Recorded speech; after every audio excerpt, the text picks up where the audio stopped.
You know that feeling when your mind is just a tangled mess of worries? You try so hard to find some peace, to just focus, but it feels like the harder you fight the chaos, the louder it gets. It's frustrating, and honestly, it's a battle we all face. Well, in this explainer, we're going to dig into a really beautiful piece of ancient wisdom that offers a totally different way to find that calm. So let's just get right to the heart of it. We've all done it, right? We tell ourselves, just stop worrying or calm down. But it's like our brain just goes nope and doubles down. So why is our first instinct to fight and suppress our own thoughts so bad at actually working?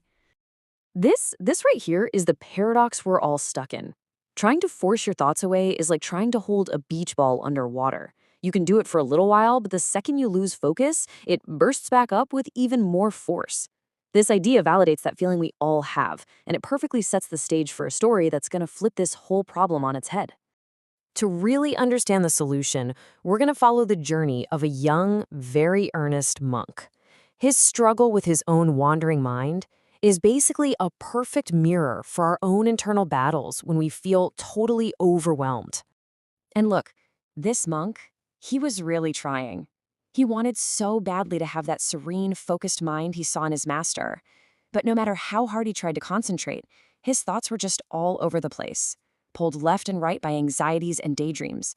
And all his efforts to force his mind into submission, it just made things worse. So, totally frustrated and pretty much at his wit's end, the young monk goes to his master for help. But instead of getting some kind of secret meditation trick, the master just leads him out to the monastery garden and gives him a task, which is actually more like a living riddle.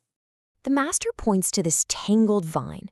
It had grown so tightly around itself that it was literally strangling its own life force. And he gives the monk a very simple instruction: untangle this. This plant becomes the perfect symbol for a mind that's just tied up in its own anxious, looping thoughts.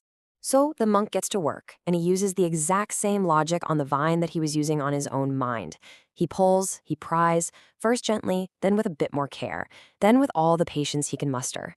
But just like with his thoughts, all that direct force just backfires. Every time he pulls, the little tendrils almost snap, and the knot, you guessed it, it only gets tighter. Seeing his student just making things worse, the master steps in. And he reveals that the solution isn't about more force or even more patience with the same broken method. The key is to change the entire approach. It's time to try a gentler path. And this right here is where it all clicks. Look at these two paths. On one side, you have the monk's way, forceful suppression. You're fighting your thoughts, demanding calm, and it just creates more tension. But on the other side is the master's path, gentle redirection. You're guiding your focus, offering it in anger, and that's what allows peace to just show up naturally. It's a massive shift in how you see the problem. So, how did the master actually do it? It's kind of brilliant. First, instead of yanking on the knot, he changed the environment. He just loosened the soil at the base of the plant. Second, he didn't force a single thing. He just offered a new path, gently guiding one of the outer tendrils over to a nearby bamboo stake. And finally, and this is the best part, he just stepped back. He let the vine's own nature, its own desire to climb, do all the work. The knot started to unfurl all by itself. And in that moment, the young monk got it. It was like a light bulb went off. The path to inner peace wasn't about fighting a war against his thoughts. It was about applying that same gentle, patient lesson to his own mind. Now, this wasn't some overnight fix. Not at all. It was a process. He started treating his daily routines, like chanting or sweeping, not as chores, but as those little bamboo stakes, as gentle supports for his mind. And slowly, over weeks and months, his focus just naturally came back. His mind, which was once so tight and constricted, finally began to unfurl, and he found that deep stillness he had been chasing the whole time. So here's the crucial takeaway. Every single time we feel that mental overwhelm creeping in, we're at a fork in the road. We have two choices. We can wrestle with our tangled thoughts, which only tightens the knot and makes us more tense. Or we can do what the master did, offer our mind a new, gentle path to follow. Okay, so let's bring this ancient story into our crazy modern lives. The key isn't to fight the tangle of worries head on.